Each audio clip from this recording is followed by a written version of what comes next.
한 가지 유의해야 될 거는 이게 옛날만큼 빠른 속도로 올라가지는 못할 거예요. 왜 그러냐면 예전에는 비트코인 현물을 취득하는데 많은 어려움이 있었습니다. 세금 문제, 회계 문제, 수탁 문제가 걸렸어요. 그런데 지난해에 비트코인 현물 ETF가 나오면서 그거를 일거에 해결해 줬기 때문에 기관 투자자들이 이제 진입을 시작을 한 겁니다. 그 이전에 기관 투자자들이 진입하기 전에는 비트코인 관련 주식을 담았는데 초창기에는 성장률이 굉장히 좋았던 겁니다. 이제는 예전만큼의 성장세는 둔화될 거라고 보이고 이게 변동성이 굉장히 큽니다. 주식인데도 불구하고 하락장에서는 오히려 비트코인보다 더 빠른 속도로 떨어질 거예요. 그래서 이거를 투자하실 때는 이런 위험성도 있구나 인지하시고 투자를 하셔야 될 겁니다.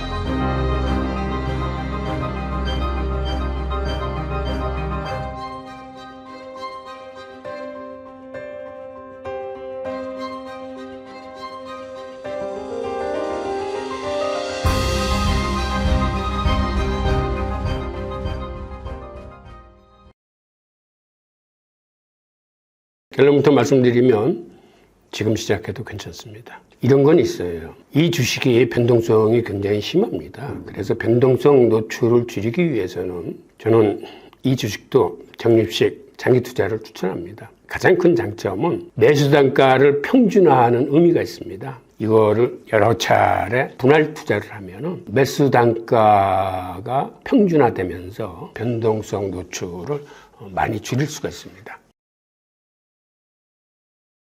올해 들어와서도 마이크로스트래티지는 계속 비트코인을 매입하고 있습니다. 그래서 이미 보유량이 47만 개를 돌파했어요. 미국이 비트코인을 전략자산으로 비축해야겠다고 그럴 때 그 목표가 100만 개입니다. 그런데 이미 마이크로스트래티지는 그 절반 정도를 보유를 한 거예요. 엄청난 거죠. 47만 개를 보유하는 데 쓴 총 투자 금액은 282억 달러 정도 된다고 합니다. 그런데 이 회사 시총이 지금 852억 달러예요. 그러니까 282억을 들여서 852억짜리 회사 가치를 만들어낸 겁니다. 그리고 이 시총이 미국 100대 기업 안에 들어갔습니다. 지금 한 90위 정도 해요. 그리고 마이크로스트래티지가 오래전부터 모아온 게 아니고 이거를 모으기 시작한 게 이제 딱 4년 됐어요.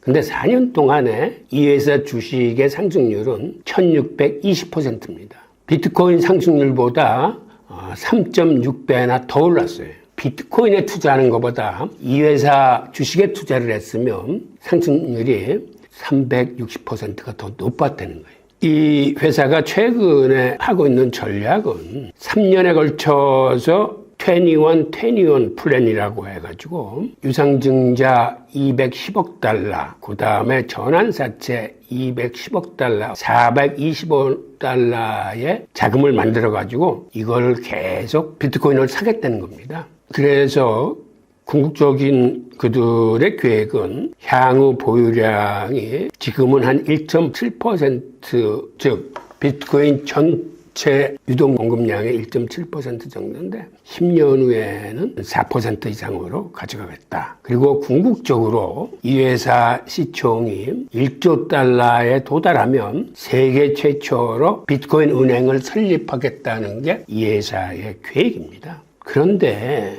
이게 불가능한 것만은 아닌 게 지난해 이 회사가 MSCI 지수에 편입되면서 이 지수를 추정하는 패시브 펀드들은 의무적으로 담아야 되기 때문에 패시브 펀드 추정 금액의 한 30% 정도가 이 회사 주식을 의무적으로 담아야 하기 때문에 이 회사 주식이 굉장히 빠른 속도로 상승한 겁니다. 그리고 최근에는 나스닥 100에도 편입이 됐어요. 앞으로 남은 건 S&P 500 편입 가능성인데 그게 가능성이 있습니다. S&P 500 같은 경우는 지난 3년간의 실적을 봐야 되고 시총이 높아야 되는데 어느 정도 편입 기준 안에 이제는 들어섰기 때문에 아마 머지않아 S&P 500 편입이 될 거라고 보여집니다. 그러면 또 나머지 패시브 펀드 한 30% 정도는 이거를 또 의무적으로 담아야 돼요. 기본적인 수요가 계속 발생하는 거기 때문에 계속 주식 가격을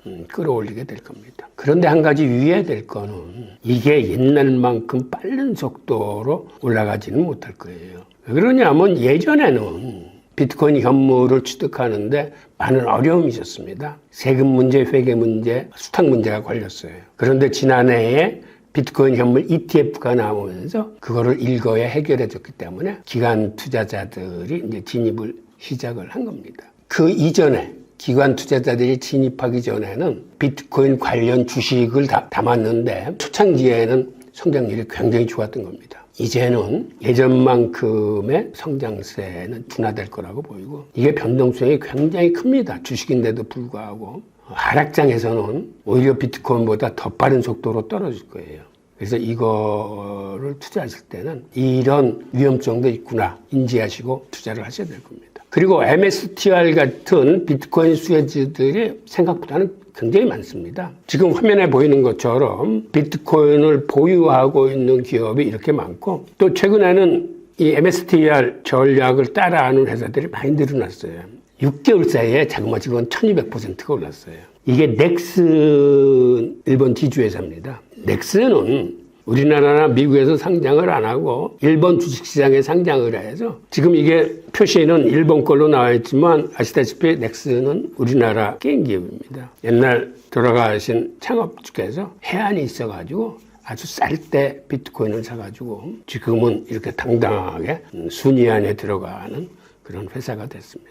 그리고 예를 들어서 비트코인 개발업체, 그 다음에 채굴업체, 이렇게 비트코인 보유업체 등등과 관련된 주식의 상승률은 비트코인 상승률보다 더 높습니다. 그래서 오히려 비트코인 관련 주식을 투자하는 것도 아주 좋은 방법이라고 생각이 됩니다. 그리고 최근에는 이 수치가 굉장히 또 늘어나기 시작해요. 그래서 일반 회사들도 이제는 재무전략의 일환으로 그들이 갖고 있는 사내 유보금 중의 일부를 투자하는 회사들이 늘어나고 있고 그리고 최근에는 미국의 기업 회계 규정이 바뀌었습니다. 과거에는 이런 위험자산을 갖고 있으면 손실을 장부에다 상각 처리하게 돼 있어요. 그러니까 상가격이 아니라 가격이 떨어졌으면 떨어진 가격만을 적게 돼 있고 올라간 가격은 못 적게 돼 있어요. 그런데 이걸 작년 말에 현실화시켰어요. 이제는 그때그때 측정을 해서 가격이 올라갔으면 그거를 이익에 반영하게 해줬습니다.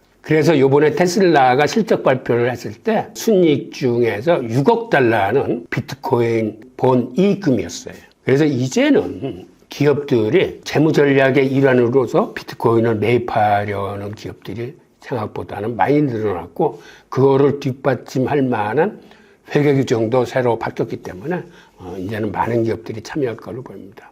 그리고 또 하나 중요한 사실은 이러한 회계 규정이 바뀌기 전에 대부분 회사들의 주가 부양책은 자사주 소각이었습니다. 그런데 자사주 소각이 생각만큼 그렇게 효과가 오래가지 않아요. 지난해 삼성전자가 10조 원을 들여서 자사주 소각을 했지만 부양 효과가 이틀에 그쳤습니다. 근데 앞으로는 어떻게 할 것 같습니까? 앞으로는 많은 회사들이 자사주를 소각하지 않고 그 돈으로 비트코인을 사게 될 겁니다. 그럼 주가 부양 효과도 우월할 뿐만 아니라 그 사나운 비트코인이 자산 가치를 불려가면서 재무 전략에도 그게 크게 일조를 하게 될 겁니다. 하여튼 이러한 요인 때문에 비트코인을 갖고 있거나 이런 기업들의 주가는 계속 상승을 할 것이고 최근 들어와서는 아주 많은 업체들이 이 시장에 들어오기 시작하고 심지어는 빅테크들도 이거를 검토하고 있는 것들이 늘어나기 시작했습니다.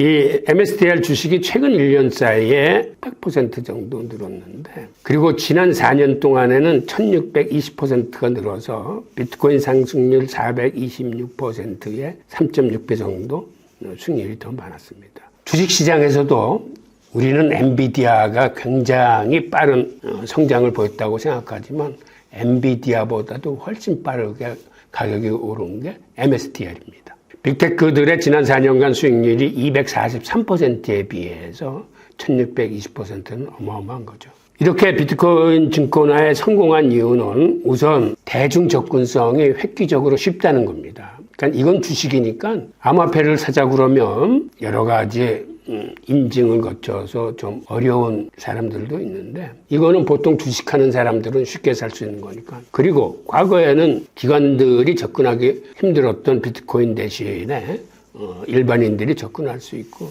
그리고 최근에는 우리나라 개인 같은 경우도 비트코인 ETF 투자를 우리 기관에서 받기 때문에 미국 주식을 하시는 분들은 대신 쉽게 MSTR 주식에 접근을 합니다. 오히려 이게 비트코인 현물보다 가격 상승률이 빠른 나름대로의 이유가 있습니다. 과거에 MSCI라거나 나스닥 100 같은 데 편입이 될 때마다 크게 올랐는데 앞으로도 S&P 500의 편입 가능성도 있고, 그리고 무엇보다 중요한 장점은 이거는 해킹 등으로부터 안전하다는 겁니다. 그러니까 비트코인이나 암호화폐는 거래소가 해킹을 당하면 본인의 투자까지도 위험해지는 이런 상황인데, 이건 주식이기 때문에 그런 식으로 해킹 당할 수가 없는데, 단 아까도 말씀드렸지만 이게 변동성이 크다 보니까 하락장에서는 유의를 좀 해주셔야 되겠습니다. 그리고 최근 들어와서는 미국의 12개 주정부가 이 MSTR 주식을 재무전략의 일환으로 투자하기 시작했어요.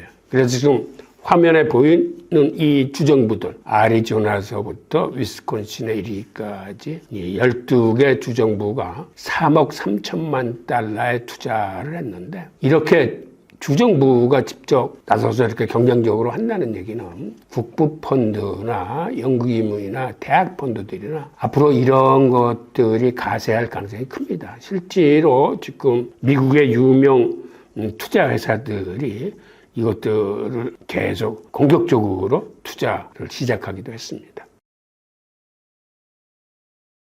우선 장점은 매입이 굉장히 쉽습니다. 그냥 주식 하는 사람들은 미국 주식시장에서 사면 되는 거니까요. 아시겠지만 암호화폐 거래소에서 비트코인을 산다는 얘기는 일단 암호화폐 거래소마다 특정 은행하고 연계되어 있어서 그 거래소에 가입을 하려면 일단 특정 은행에 먼저 계좌를 만들어야 되고, 그 다음에 계좌 만들 때도 실물 인증을 해야 되지만 암호화폐 거래소 들어가서 거래할 적에도 실물 인정을 주기적으로 해야 됩니다. 그러다 보니까 오히려 나이 드신 분이나 초보들은 어려움을 느낍니다. 그리고 무엇보다도 이게 수익성이 비트코인 현물보다 훨씬 더 좋아요. 비트코인 같은 것도 나중에 양이 많아지면 개인 지갑으로 다 옮겨야 되거든요. 거래소에 놔두지 않고. 거래소는 해킹의 위험이 있기 때문에.